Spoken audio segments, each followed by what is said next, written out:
recuerdo que cuando estábamos en introducción yo les decía, aquí vamos a hacer, haga de cuenta que se está valorando un paciente y vamos a obviar algunas cosas y vamos a centrarnos en la parte de preguntarle, por ejemplo, la parte dietética, y hacíamos todo el ejercicio de una evaluación dietética, recordatorio frecuencia, y ahí partíamos a hacer todo el plan de alimentación, pero no teníamos todavía elementos para dar, por ejemplo,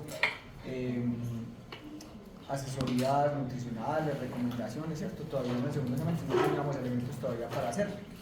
Pero aquí sí vamos a tratar como de juntar todas esas cosas. Entonces la asistencia nutricional implica la valoración nutricional, donde la valoración nutricional, decíamos, incluye alrededor de 6 cosas, o 6 elementos, que son los antecedentes, los datos generales, es lo primero que le preguntan a uno en cada consulta. Esas dos puede que no den distinto, pero esas dos. Y después el ABCD, no en ese orden, pero ABCD. Y allá decíamos, ahora hablamos un poquito de antropometría, en introducción hablamos más de referencias, clasificaciones, ¿cierto? Pero ustedes a la par de este curso pues están viendo la antropometría como tal, donde van a profundizar esa parte. La parte bioquímica, hola, que aquí vamos a abordar, digamos que en cada patología vamos a ver, digamos, algunas cositas de los datos bioquímicos de los pacientes, la parte clínica y la parte de detalle. Entonces, ¿esto qué es? ¿Qué hacemos con todo esto? Valoración nutricional. Solamente el primer punto, valorar nutricionalmente el paciente. Entonces, la valoración nutricional no es solamente pesarlo y medirlo, es una partidita de aquí, pero todos estos datos nos sirven. Me interesa saber si el paciente, por ejemplo, vive en zona rural o urbana. Me interesa saber si tiene agua potable. Me interesa saber cuántos son en la familia. Porque el niño, ¿qué lugar ocupa? Si es el más pequeño de la casa o si hay otros 2 más chiquitos que él. Porque eso, ustedes saben que tiene implicaciones, por ejemplo, en la seguridad alimentaria. En fin, entonces todo esto es, ¿para qué? Para valorar el paciente. Cuando yo tengo toda esa información, ¿qué hago? La analizo. Y a partir del análisis, planeo qué voy a hacer con ese paciente. Todavía ni siquiera hemos llegado a la planeación, que es una gran parte de lo que vimos en introducción. Pero que ahorita vamos a tener otros elementos desde las patologías, desde otros criterios clínicos, para definir cuál es el plan más adecuado para ese paciente. Si, como les decía ahorita, bueno, entonces el paciente pediátrico con diabetes, ¿cómo tiene que ser el plan de alimentación? Y lógicamente desde ahí, pues, cómo el paciente lo va a implementar y cómo le vamos a hacer seguimiento a ese plan. Entonces mucha parte de lo que hemos visto se nos queda hasta aquí. Pero mire que hay otros elementos que implican esa asistencia al paciente. ¿Qué significa la B? Bioquímicos.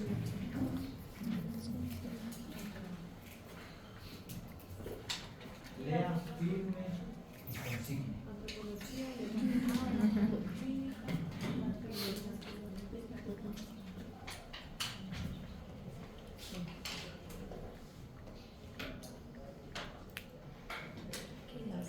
Eso también se podría ver de otra forma. Se podría ver como yo primero evalúo, después diagnostico, después intervengo y hago seguimiento. Estamos de manera más corta, pero es lo mismo. Primero yo hago toda la evaluación.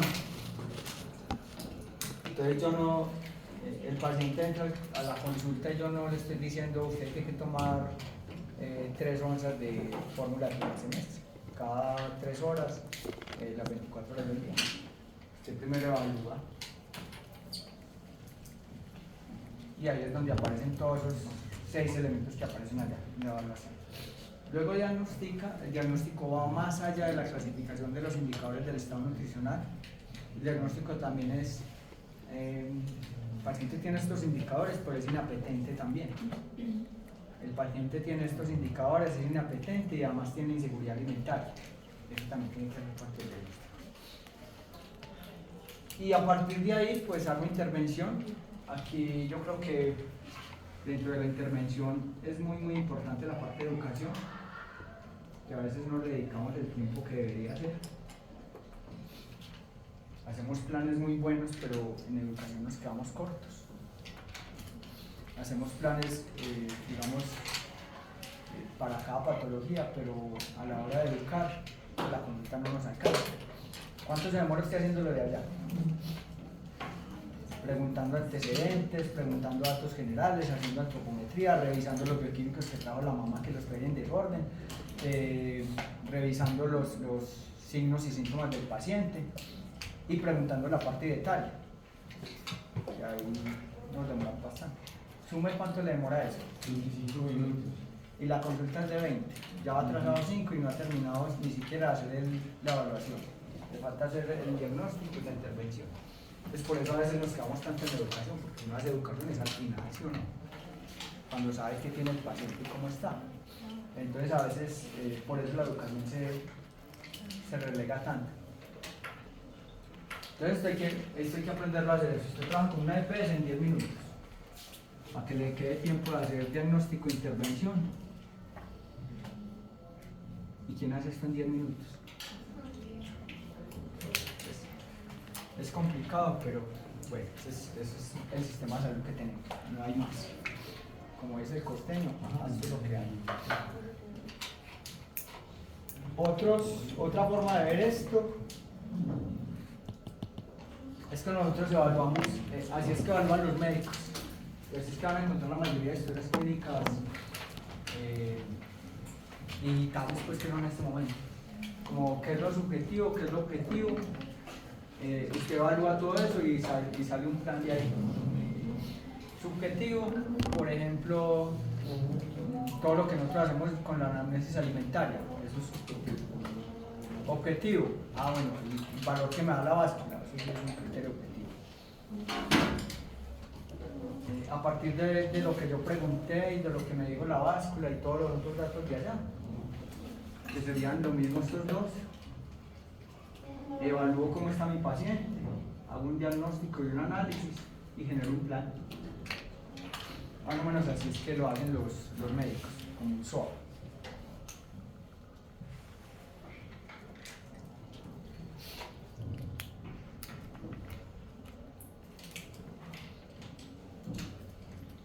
Vamos a centrarnos en los 6 criterios de allá. Vamos a empezar a mirar esos 6 que nosotros utilizamos en la valoración, como parte de la asistencia, en la valoración, y luego, pues en cada patología iremos mirando qué tenemos que tener en cuenta para generar un plan. Porque hoy no vamos a abarcar, pues, lógicamente todas las patologías, sino que vamos a dar generalidades sobre esa atención nutricional, esa asistencia nutricional. Entonces, como les decía, pues esos 6 puntos específicos son los que vamos a tener en cuenta para hacer una valoración nutricional.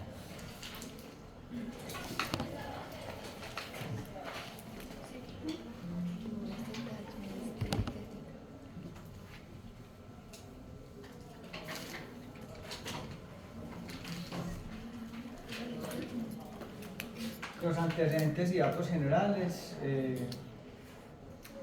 los pacientes, y más cuando hablamos de nutrición, pues el contexto, digamos que tiene una relevancia para todo el tema nutricional. Entonces, desde lo económico, desde lo social, desde lo cultural, sabemos que todo eso influye en la alimentación. Ustedes pues lo han trabajado en seguridad alimentaria, en antropología, de cómo los pilares de la seguridad alimentaria cruzan por fenómenos demográficos, fenómenos sociales, fenómenos culturales, religiosos, y nos interesa conocer todo eso.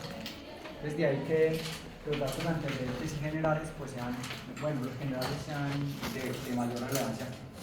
Los antecedentes como tal, nos interesa saber si ese paciente ha tenido, qué patologías ha tenido, nos interesa saber, por ejemplo, en los niños, cuánto fue el peso y la talla al nacer, cómo fue la alimentación, la complementaria, cuándo empezó, hasta cuándo recibió lactancia materna, si recibió o no recibió, cuánto tiempo fue exclusiva, si recibió fórmula infantil, de qué forma se la daban, si utilizó biberón.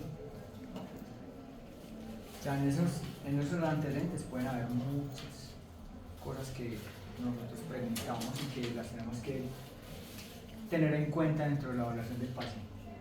Y ya viene la parte antropométrica, donde seguramente ustedes en el curso de antropometría van a trabajar mucho más.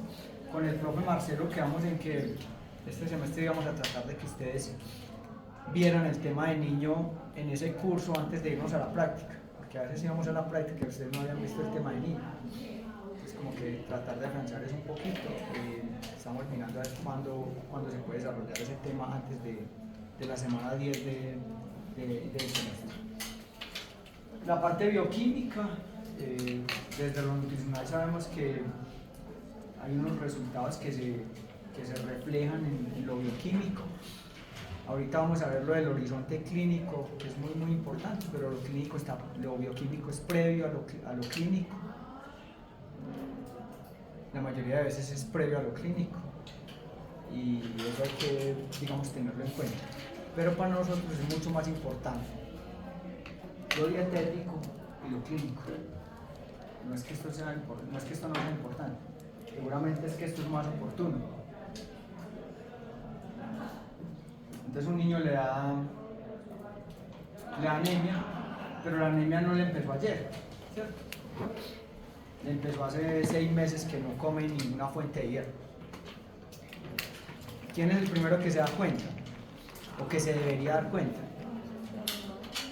Usted, desde aquí. Cuando usted hace la anamnesis a ese paciente y se da cuenta que no está comiendo ninguna fuente de hierro. Eso es más oportuno que lo bioquímico, porque para que se alteren los valores en sangre tienen que pasar 2 o 3 meses. ¿Sí o no? Y para que aparezcan signos clínicos tienen que pasar incluso más tiempo. Entonces, para nosotros somos muy importantes en el sistema de salud. Yo creo que por esta parte, por la parte de poder hacer prevención también. Si usted no hace parte de dietética, yo no sé cómo hace una consulta.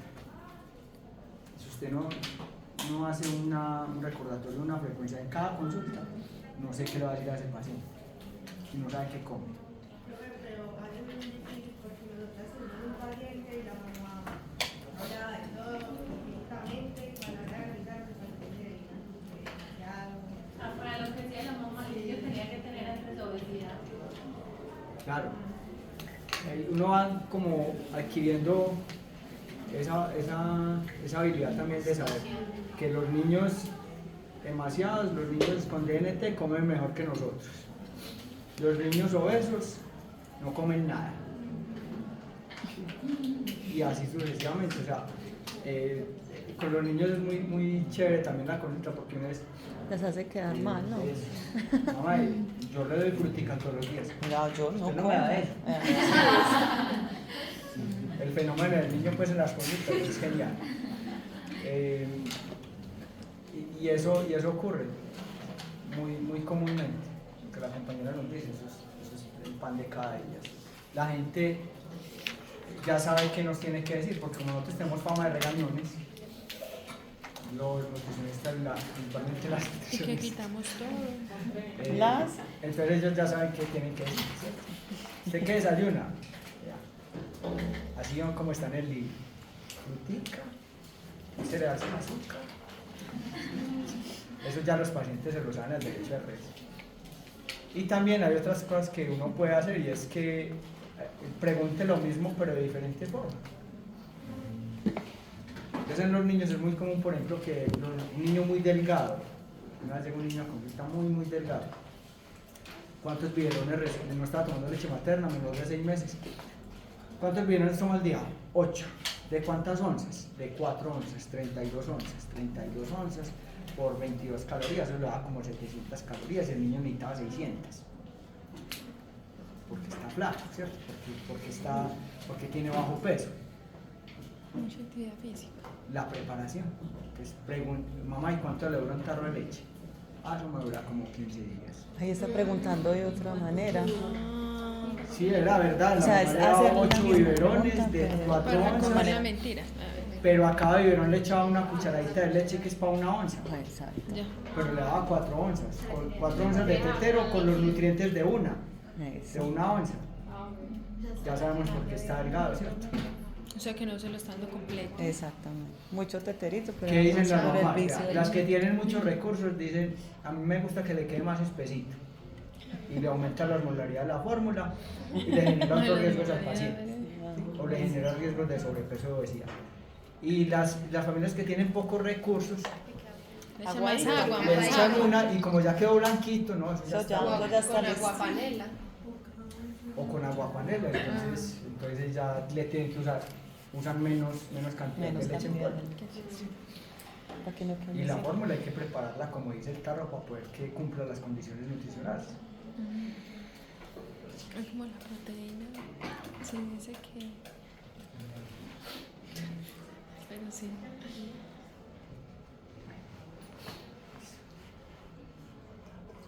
Vamos a empezar a mirar cada uno de estos punticos con cosas puntuales pues, que ustedes tienen que o deberían tener en cuenta en la consulta. Esta es la primera clase, pero la vamos a utilizar en la semana 11 cuando ustedes estén allá con los pacientes. Porque seguramente en estos días, en estas 10 semanas, si vemos algún caso, no tendrán que tomarlo ustedes directamente. Pero en la semana 11 que estén con pacientes, pues tendrán que hacer algún ejercicio de eso. Consideren en el paciente datos geográficos, de contexto, lo que les decía ahorita, dónde vive. Vive muy lejos, tiene buena agua potable, es agua de nacimiento. Datos familiares, cuántos son en esta familia, si viven en condiciones de hacinamiento, qué edades tienen el resto de la familia, porque si son todos niños, todos chiquitos, pues el de 1, 2, 3, 4, 5, 6 años, papá y mamá. Ya sabemos que trabaja una sola persona, porque, bueno, trabajan dos, pero reciben ingresos económicos de una sola, que es el papá. La mamá trabaja mucho, pero en la casa, pues con los niños, entonces no recibe remuneración y viven de un salario mínimo. Ya tenemos riesgo ahí de inseguridad alimentaria por acceso. Si tienen redes de apoyo, ahorita que, por ejemplo, los migrantes que llegan y la mamá tiene que dejar el niño literalmente solo en la casa para poder salir a trabajar. ¿Y eso qué implica? Pues otros riesgos adicionales que tienen los niños desde la parte nutricional, además de otros pues de seguridad y de riesgo de accidentes, pero desde los nutricionales ¿eso qué implica? Dentro de esos antecedentes también antecedentes gestacionales, cuánto duró el embarazo, cuántas semanas tenía cuando nació, si se suplementó durante la gestación, si ganó peso de forma adecuada, si vomitaba mucho, si parto feto único o fueron gemelos, todas las cosas que podemos preguntar ahí. Datos del nacimiento, si nació por parto, si nació por cesárea, cuál fue el peso al nacer, cuál fue la talla al nacer, si se quedó hospitalizado. Otros antecedentes alimentarios, por ejemplo.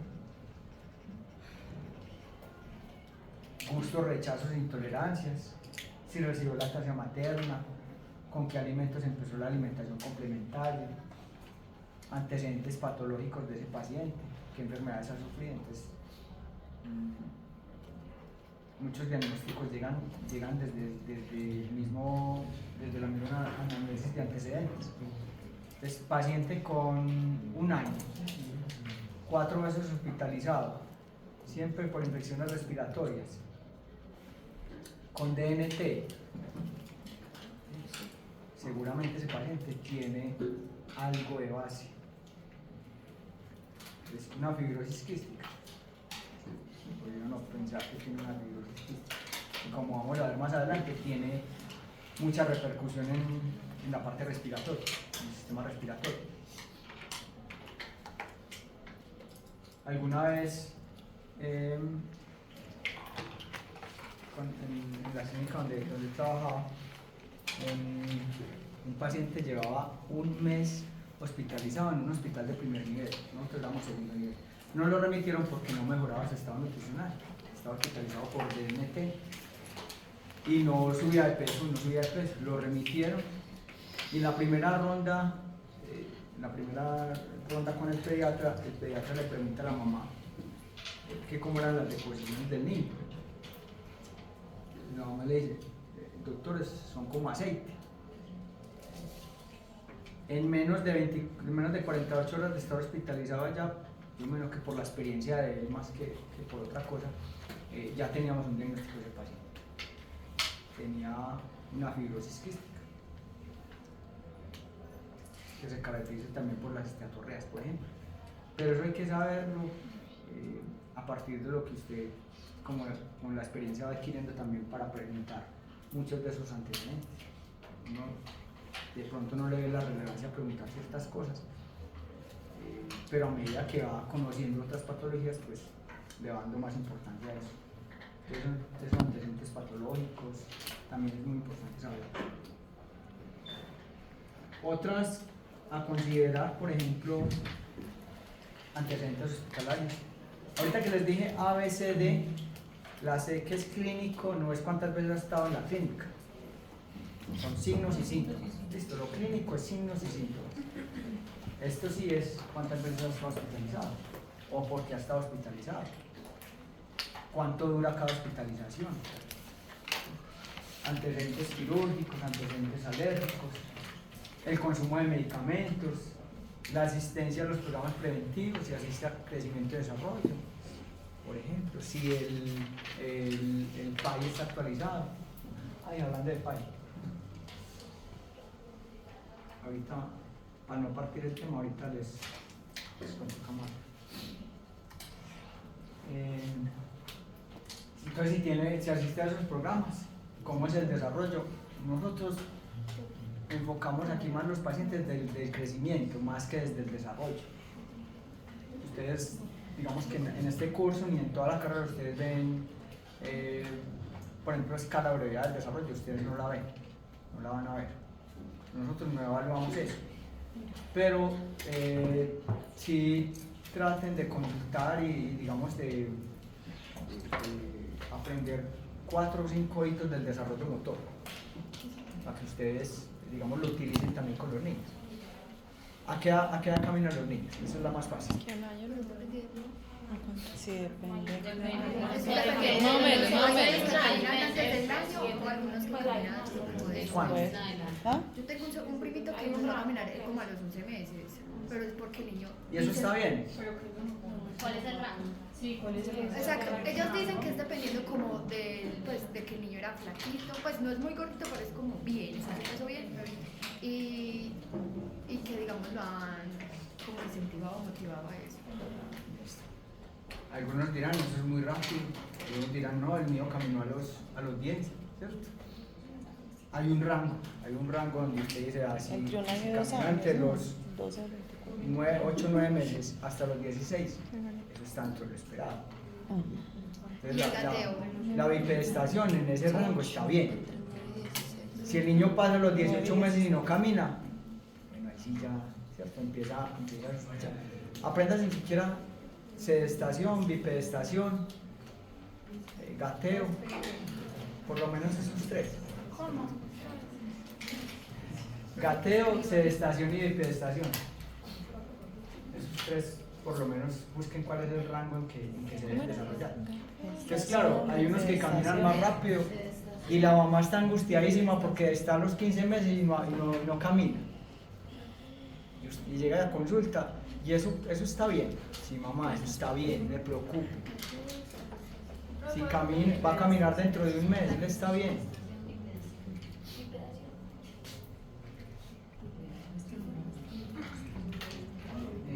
Entonces, como 4 hitos del desarrollo motor que usted por lo menos tenga como criterios para hablar ese paciente.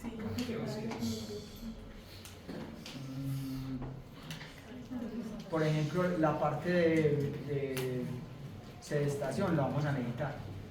Cuando estemos viendo alimentación complementaria, vamos a poner condición para que un paciente empiece alimentación complementaria, sostén cefálico y sedestación. Si no sostiene la cabecita, no le empiece a dar comida que se ahoga y se broncoaspira.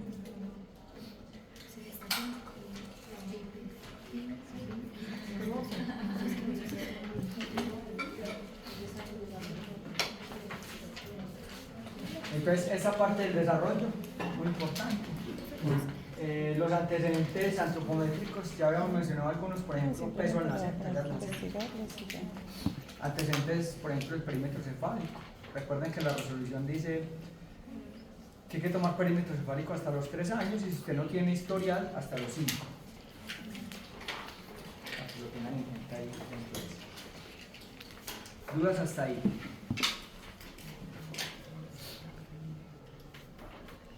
No.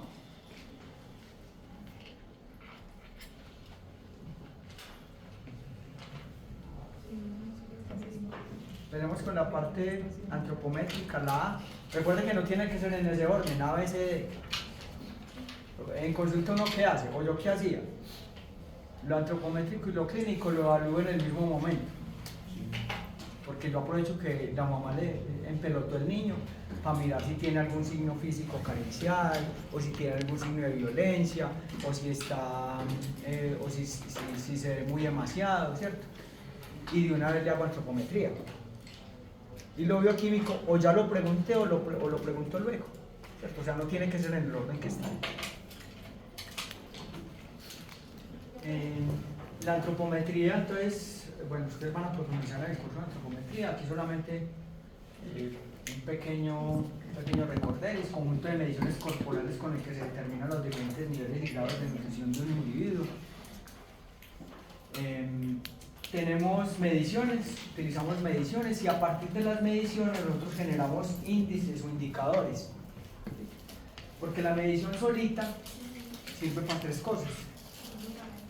Si yo no la junto con otra medición, no me sirve para nada. Usted me llama y me dice, es que tengo un sobrinito, a ver qué hacemos porque es que pesa 18. No me dice nada más. ¿Cuánta edad tiene? O qué edad tiene, qué sexo tiene, o cuánto mide. Yo necesito juntar por lo menos 2 medidas para generar un indicador.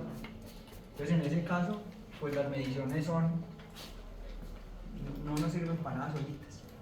Tenemos que generar indicadores o índices. Ventajas de la antropometría: un bajo costo, la puedo hacer en el consultorio, no tengo que gastar muchos recursos para hacerla bien hecha. Es portátil, aplicable casi en cualquier persona, bueno, en todas las personas. Hay algunas que van a requerir algunas medidas especiales, una forma de medir distinta, pero es aplicable en todo el mundo. Nos da información confiable y comparable si está bien tomada, si tengo equipos adecuados y una técnica adecuada, pues me permite comparar con una población de referencia. Sirve para evaluar individuos, evaluar grupos, sirve para hacer screening, para hacer tamizajes, que es lo que más hacemos nosotros. Vamos a un colegio, tomamos peso y talla y decimos quién tiene baja talla para ver qué hacemos con el paciente o con esos pacientes. Nos permite también evaluar poblaciones en riesgo y lo que hacemos cuando evaluamos el crecimiento es tomar el dato, compararlo con unos datos de referencia, interpretarlo y tratar de explicarlo. Vamos a ver que esa explicación pues no depende solamente de la medida, sino que depende también del contexto del paciente. Todo lo que hemos preguntado sirve para poder interpretar esa medida que le tomó el paciente. Está bajito de talla, ¿cierto? Yo le tomé la talla, lo comparé con la población de referencia y lo interpreté como talla baja. ¿Cómo explico esa talla baja? Me devuelvo y por allá preguntamos por antecedentes hospitalarios. Es que él ha estado hospitalizado 3 veces. El primer año estuvo hospitalizado 3 veces. Ese niño seguramente tiene afectación en talla, porque cuando uno más crece en la vida es en el primer año. Entonces la talla se lo tuvo que haber afectado en algún momento. Ya esto lo habíamos referido y es que cuando hacemos antropometría tomamos medidas y a partir de las medidas generamos índices y esos índices los comparamos con una población de referencia. Y tenemos también unos puntos de corte. Esto nos lo da la resolución 2465, estos puntos de corte y la población de referencia. En los adultos es lo mismo. Los puntos de corte, ustedes, por ejemplo, IMS, eso se los aprende uno porque son 4 puntos de corte y ya. Y la población de referencia es la OMS, un estudio de la OMS. Y ahorita miramos para los niños cuáles son la población de referencia que usamos en los indicadores de la OMS, cuál es la población de referencia que utilizamos y por qué la utilizamos. Y los puntos de corte que ustedes ya manejan, que los sabemos a partir de los puntajes Z o desviaciones estándar.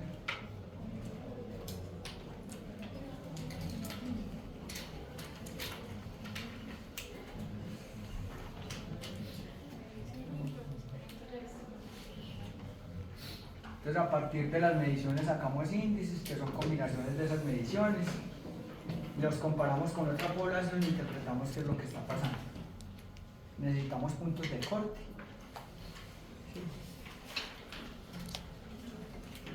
Y esos puntos de corte que aparecen en la resolución donde nos dicen peso talla, entre -1 y +1 es adecuado, ¿cierto? Esos puntos de corte nos permiten entonces saber cómo clasificar el paciente, y esos puntos de corte no son más que una distancia al promedio o a la media. Nosotros utilizamos más que todo esto, puntuaciones Z o desviaciones estándar, ¿cierto? Que es lo mismo. En algunos otros parámetros, en algunas otras mediciones utilizamos percentiles. Por ejemplo, en la próxima clase vemos Fenton, las tablas de Fenton, y vamos a hablar de percentiles. Y otros podemos hablar de porcentajes también de la mediana.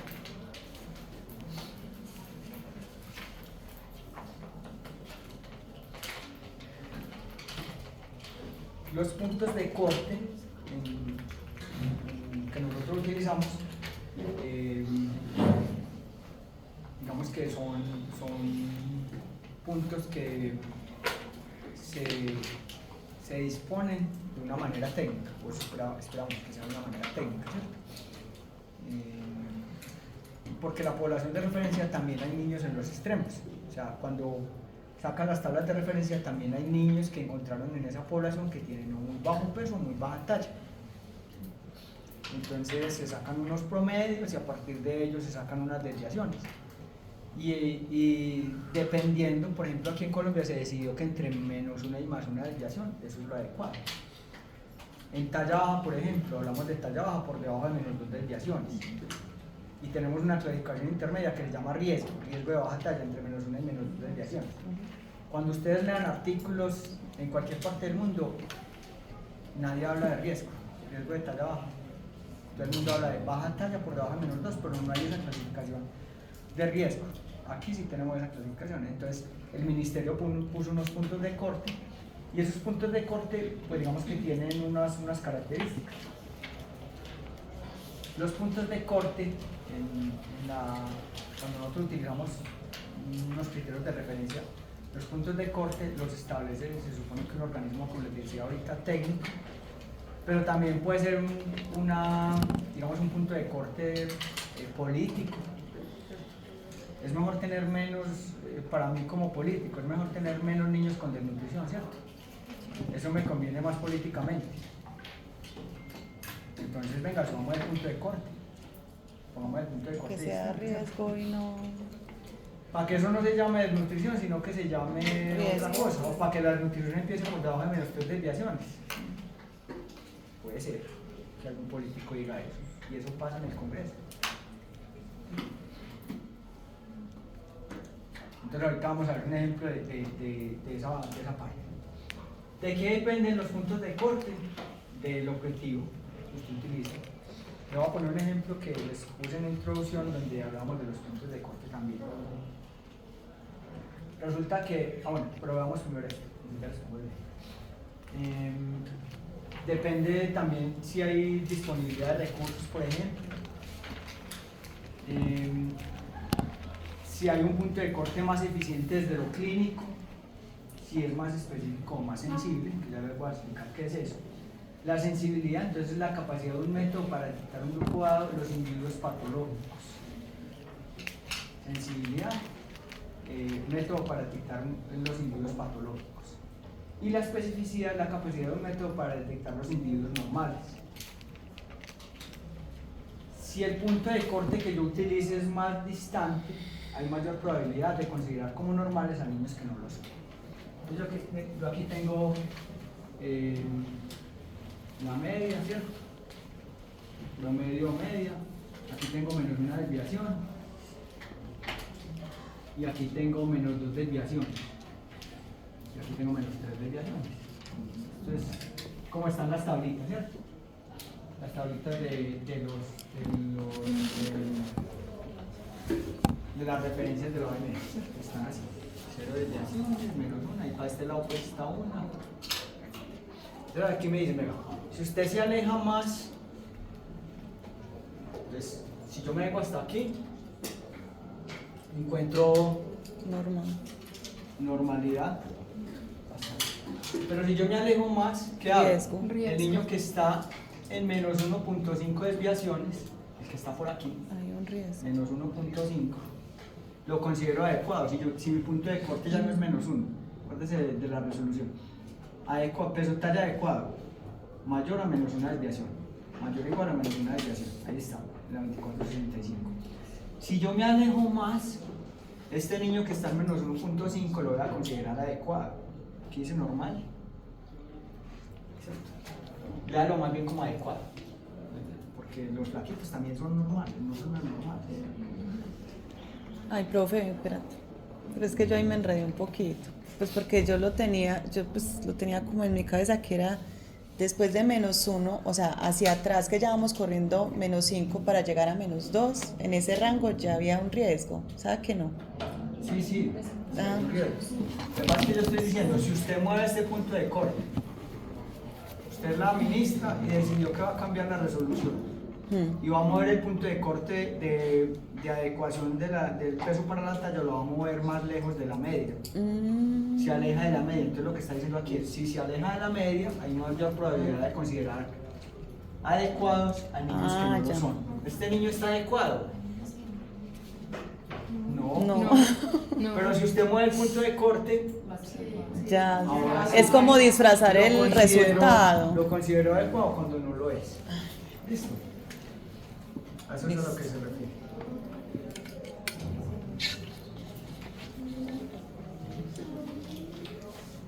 Entonces, este punto de corte, lo que dice acá es, venga, si yo me corro más a la izquierda,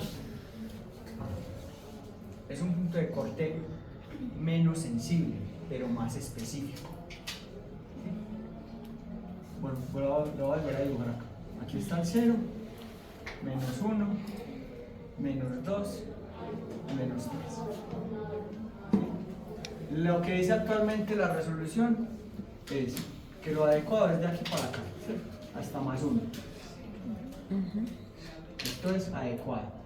De aquí para acá se llama Riesgo. Riesgo. riesgo de bajo peso De para la bajo talla. peso para la talla. Y el otro ya lo tiene. De aquí se llama DNT aguda moderada.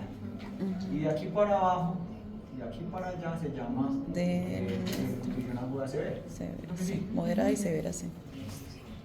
Entonces, la primera característica, sensibilidad. Yo voy a correr mi punto de corte hasta por aquí. Entonces, es un punto de corte más sensible, coge más niños, pero ¿qué nos dice esa característica? Es la capacidad de un método para detectar un grupo dado, los individuos patológicos. Si yo corro mi punto de corte para acá, pongo lo adecuado por encima de menos 0.5 desviaciones, por ejemplo. Profe, espérate un momentico, qué pena. O sea, usted lo está diciendo, es como si ese punto de corte lo pones como un ministro, pues, o alguien. O Sí. alguien que quiera dar una calificación. No nosotros, sino es como... Pero nosotros nos tenemos que guiar por la resolución. Es como estás haciendo un ejemplo, como si yo como un gobernante pues pongo un punto de corte más hacia la derecha o la izquierda, queda más sensible o específico. Entonces, hagamos el ejemplo de una vez, para decirles por qué lo va a poner. El mismo ejemplo de introducción. Llegó, usted es la nutricionista Puente Arroz. del municipio de Domingodó. Ese sí existe. Es la nutricionista de Domingodó, en el Chocó, y llegaron 10 millones de pesos para atender niños con desnutrición. El alcalde la llamó a usted porque es la única nutricionista del municipio y le dice, ¿a quién atendemos, doctora? ¿A quiénes atendemos? Usted puede decir, venga, alcalde, atendamos los niños que estén en riesgo y de ahí para abajo, los que tengan aguda moderada y aguda severa. Entonces hay 100 en riesgo, 25 con aguda moderada y 5 con aguda severa. ¿Tengo que atender cuántos? 130. 130, sí. Con los mismos 10 millones de pesos, ¿cierto?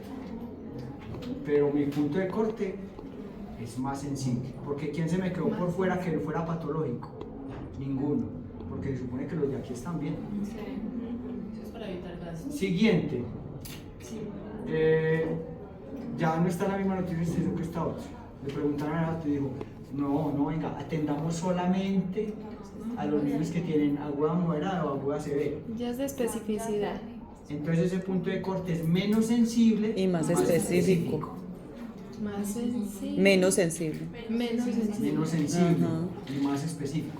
Ya no tengo que atender 130. 30. Hay que Solo atender 30, entonces estos es más 5 y específico. estos 25. 5 son 30. Y como era la misma plática, entonces, ¿aquí qué les puedo hacer con 10 millones? No, pues si acaso una consultica y darles un paquetico de alimentos. ¿Aquí qué puedo hacer con 10 millones? Mucho más. Ahora sí, les puedo dar Mucho más. multivitamínico, Más les puedo dar 3 específico, veces, más les puedo dar 6 paquetes de alimentos, les puedo dar el sulfato de zinc, puedo hacer unas cositas con ellos, ¿cierto?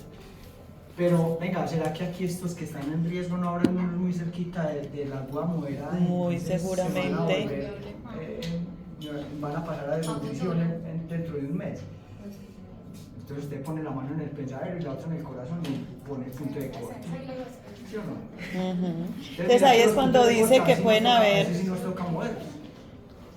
niños que sí están en riesgo, pero los ponen como normales, porque si puso el corte ahí, ya está diciendo que esos de ahí para allá Entonces están bien. mire, este punto de corte es específico comparado con este, es más específico. Es más específico. Y este es más sensible. Ajá. ¿Sí o no? Entonces lo que es la sensibilidad. Capacidad de un método para detectar en un grupo dado los individuos patológicos. ¿Qué patológico se me quedó por fuera? Ninguno. O sea, detectó todos los patológicos. Pero ahí se metieron algunos. Por aquí uno que había en menos 1.2 desviaciones. Se metió ahí en ese grupo. Necesitaba la atención. Muy de pronto Puede que no. ¿Le va a hacer daño? No le va a hacer daño, pero me gasté recursos en un niño que posiblemente no lo necesitaba y dejé de atender A uno de más mejor manera a específico. estos 5. Sí, ahora sí. Pero bueno, es un punto de corte más sensible. El punto de corte este de menos 2 desviaciones, es un punto de corte más específico. ¿Qué dice la especificidad? Capacidad de un método para detectar a los individuos normales. Todos los que hay de aquí hacia allá, a la derecha, Se supone que ahí están bien. todos los adecuados. Los Ahí adecuados. no se me metió ninguno a este grupo que fuera adecuado. Se me quedaron algunos patológicos por fuera. Pero todos los adecuados, todos los, entre comillas, normales, no los voy a atender. Eso sí, ténganlo por seguro. Entonces, este es más sensible para detectar los normales, este es más específico porque detecta normales y este es más sensible porque detecta patológicos. Los dos tienen riesgos.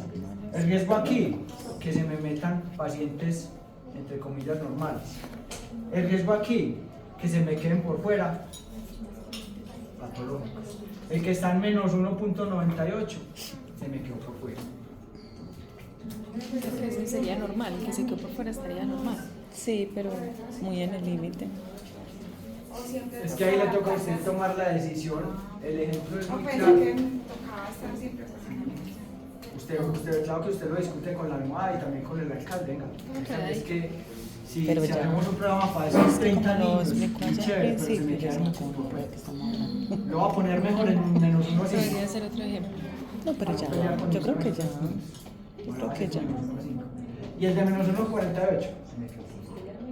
Siempre va a haber, siempre va a haber. Si usted es más específico, es menos sensible. Y si es más sensible, es menos específico.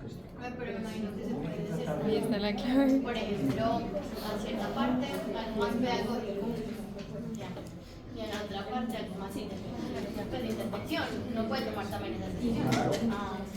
Entonces va a tomar 2 puntos de corte. A esto les voy a dar suplementos, complementos, seguimientos y a esto solamente la parte educativa. A estos tienen también parte educativa. Sí, claro. Pero necesita poner los puntos de corte igual. Y el de menos 1,98 solamente recibió educación. Y estaba en inseguridad alimentaria por acceso.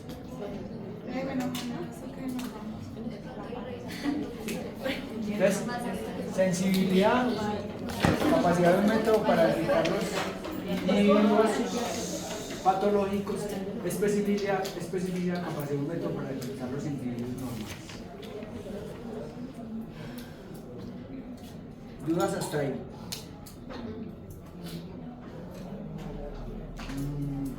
En Colombia, con la resolución 2465, aparece que los niños menores de 5 años tienen, creo que es 8%, algo así, 8% de sobrepeso y obesidad en Colombia. Y los niños mayores de 5 años tienen el 25% de sobrepeso y obesidad. ¿Saben por qué? ¿Cómo? Menores de 5. No se lo vuelve a repetir. Esto es en Colombia. No me acuerdo el dato exacto, pero es más o menos así. En Colombia ocurre esto. ¿Por qué?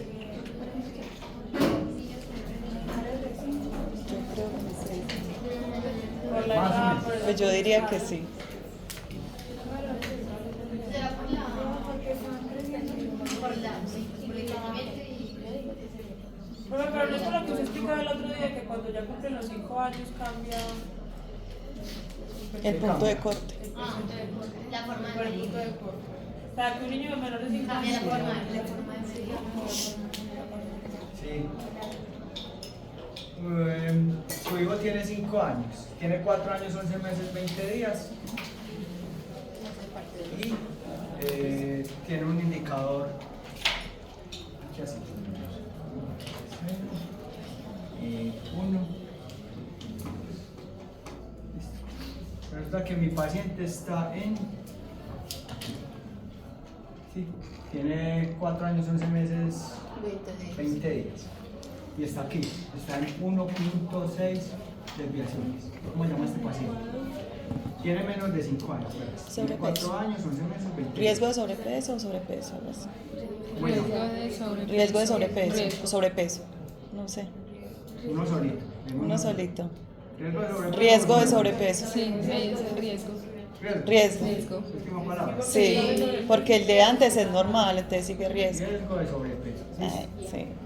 Resulta que para sobrepeso y 2 obesidad. semanas y ya tiene 5 años. Yo creo que en 2 semanas no cambió mucho de peso. olvidando. Sigue estando No, aquí. papi. 1.6 desviaciones. ¿Cómo se llama? A los 15 días volví y lo pesé y lo medí, ya tiene 5 años, ya cumplió los 5. ¿Cómo se llama eso? Sobrepeso. Ya no está en riesgo, sino que está en sobrepeso. Ah, pucha, sí, señor. Entonces, pilas con los niños que le dan en riesgo menores de 5 años, porque esos niños Tienen sobrepeso prácticamente. están en sobrepeso.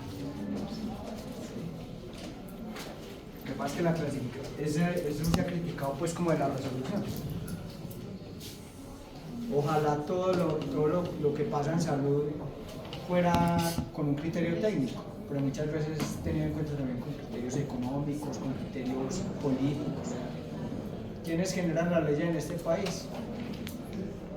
No los técnicos, los políticos. Muchas veces, la mayoría.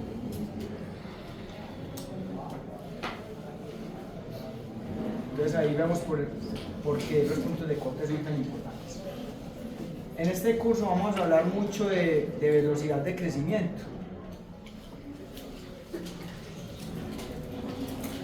nosotros hasta aquí hemos hablado mucho de clasificar el paciente. Cuando nosotros clasificamos el paciente, lo clasificamos como está hoy, ¿cierto? Tiene baja talla. ¿Cuál es la idea? Pensar más en cómo está creciendo mi paciente, más que el peso o la talla de hoy. Eso es una cosa que tenemos que tratar de trascender. Porque eso puede producir, digamos, que criterios distintos, usted ya ve los pacientes de forma distinta, las indicaciones que da son distintas. Les voy a poner un ejemplo.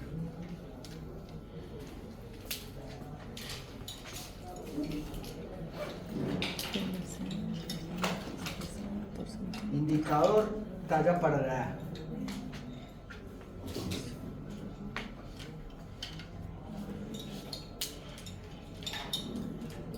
Esto es menos 2 desviaciones y esto es la media. Listo. La gráfica. La X es la edad. Y resulta que tengo dos niños que tienen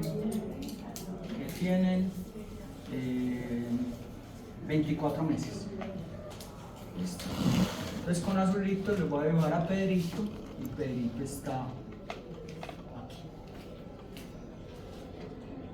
Este es Pedrito. Listo. Bueno, voy a dibujar la raya punteada de menos una desviación para que no nos quede como... Listo. Este es menos 1. Y el otro es Juanito. Y Juanito lo voy a dibujar de verde. Y Juanito está aquí. Listo. Pregunta. Este es el indicador talla de edad. ¿El 24 es qué? 24 meses. Es la edad, sí. Ah, ok. Recuerde que la X generalmente es tiempo. No. En el resto, si usted no tiene ningún nombre, Es tiempo. piensen que es tiempo. Listo. ¿Quién está mejor? 24 meses son 2 años. 2 años. Entonces menos una de El verdecito es Juanito, ¿cierto? está mejor Juanito, pero ¿Y el otro cómo es que llama? no. Pues según lo que él va a explicar, depende cómo sean las cosas de ahí para ¿Quién está atrás. mejor? Profe, pero entonces según lo que tú estabas diciendo, con un solo dato no se podría saber, ¿ok? Pues porque ahí, pues, Talla, edad. Juanito es el que al parecer está mejor. Sí, o sea, para mí ¿Está mejor Juanito? Sí. Sí, todos estamos de acuerdo. Con ese dato, sí. Los pesé y los medí a los dos hoy. Listo. Pero resulta que me fui a revolcar la historia clínica de estos pacientes Mm. y encontré. Que viene bajando de peso Juanito. Esto es talla. De talla. Vean, sí. Al año de vida, a los 12 meses.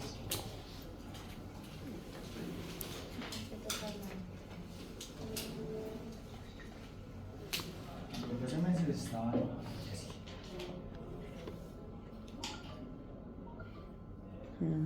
Ahí está. No está creciendo. Ahora sí, ¿quién está mejor? Pedrito. Pues fue una mejoría. Pedrito, claro. Él los trabaja pues. Uno no pierde pues estatura, ¿cierto? Uno no se encoge. Pero uno ha presentado crecimiento normal. Pero no ha presentado crecimiento, nada. El otro no. Pero Juanito perdió velocidad de crecimiento. Disminuyó su velocidad de crecimiento, no disminuyó su crecimiento, su estatura, disminuyó su velocidad. Su velocidad. Su velocidad de ganancia de peso. Y entre 12 y 24 meses uno crece aproximadamente El doble. 13 centímetros. El doble de lo que nació. Este paciente no ganó y no 4. Mientras que Pedrito ganó un poquito más de 13, ganó 17. Nació muy bajito de talla y se viene recuperando súper bien. Ya en este momento está en un riesgo y va para lo adecuado. ¿Sí o no? Entonces, a la Está mamá de Pedrito evolucionando. la felicito, le doy indicaciones muy distintas que si dio esto solito. Si yo veo esto solito, lo voy a decir normal, está muy bajito de talla. Si yo no tengo en cuenta los antecedentes. Y lo mismo pasa con Juanito. Yo lo veo en toda menos una desviación. Como lo vi en menos una desviación, normal, el niño está bien, el niño no es el más alto, pero está bien, está dentro de lo esperado, ¿cierto? Pero la velocidad de crecimiento está alterada. Posiblemente este paciente necesite cita con endocrinólogo, el verdecito. Hormona del crecimiento. Pedrito no necesita cita con endocrinólogo, a pesar de que está más chiquito que Juanito y tiene la misma edad. En este momento, con esa gráfica, necesita cita con endocrinólogo urgente Juanito, porque dejó de crecer. Porque se esperaba que creciera 13 centímetros en un año, creció 3 o 4. Puede ser un problema hormonal. ¿Sí o no? Entonces, la velocidad de crecimiento nos da una mirada distinta del asunto. Por eso en todos los carnets de crecimiento neurológico, más que datos, hay gráficas para poder interpretar. Porque uno no se aprende las velocidades de crecimiento. Hay unas tablas de la OMS sobre velocidad de crecimiento, si la quieren consultar yo se les digo dónde están. Pero es mucho más importante que usted aprenda a analizar la gráfica. Este paciente ya en un año atravesó 2 líneas de la gráfica. Y vamos a ver cuando bajamos talla baja, que es un criterio para rendición de endocrinología, por ejemplo. Atravesó 2 líneas de la gráfica, atravesó 0 y atravesó el -1, o están todos el -1. Entonces ese paciente lo remitiría de inmediato. Profe, Profe, son yo las no 10. sé un cálculo ahí. Son las 10.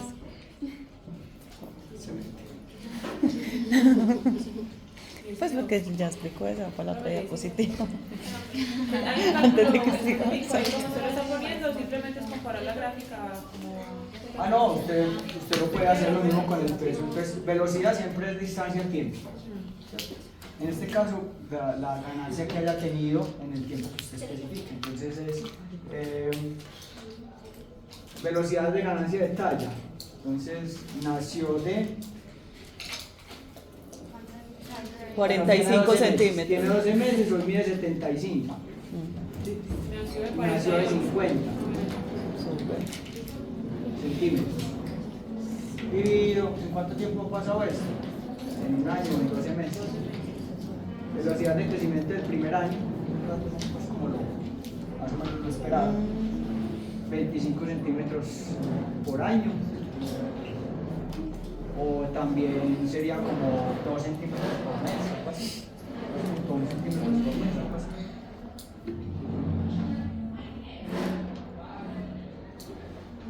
Como lo puse en la sigla cualquiera. 25 dividido 12. O sea, lo que mide actualmente menos lo que medía. ¿Qué peso no sería? No, La es la diferencia. es lo que mide ahora menos incómodo. Entre los dos que yo tomé. O sea, entre los dos y Con la estatura es muy fácil porque la estatura siempre se gana, ¿no? O se estanca o se gana, ¿cierto? No se pierde. Con el peso uno se enreda porque, ay, ¿cuál es que utilizo? ¿Cuál es que utilizo? El anterior primero, pero hágalo más fácil. ¿Cuánto ha ganado en este tiempo o cuánto ha perdido en este tiempo en caso de que esté hablando de peso? En hospitalización, por ejemplo, el niño llega y el día que ingresó pesaba 8.300 y a los 8 días 8.000, menos 300. Entonces ya no va a quedar todo negativo. Menos 300 dividido 8 días. Todos los días perdí en promedio 35 gramos, más o menos. Nos quedó negativo con el indicado. Velocidad de ganancia ya no sería velocidad de ganancia, sino de velocidad de pérdida de peso, ¿sí? Pero se calcula por ejemplo de la misma forma. Ay, creo que usted me lo puse 21 ahí, que es igual a 2.1. Ah, no había visto. Y eso es por mes. Ah, es porque han estado 12 meses. Eso es lo que 25 dividido 12 creo que. Eso es lo que crece. Eso es lo que crece. Sí, crece cada mes. Yo creo, pero no estoy segura. Es hasta los 4 años. Pregúntale hasta ahí. Como 12 años, como 12. Preguntas hasta ahí. Profe, eso sí puede pasar por cuestiones hormonales en un niño tan chiquito. Sí. La hormona de crecimiento. Claro. Lo que pasa es que no necesariamente es la hormona de crecimiento. Pero sí puede ser. Pueden ser otras hormonas distintas. Porque la hormona de crecimiento es mucho más importante después de los 2 años. Eso lo vamos a ver cuando veamos que allá abajo. Es más importante después de los 2 años. Pero ahí pueden ser otras alteraciones. Yo digo que sí. Yo digo que sí. Preguntas hasta ahí. Entonces vamos en 15.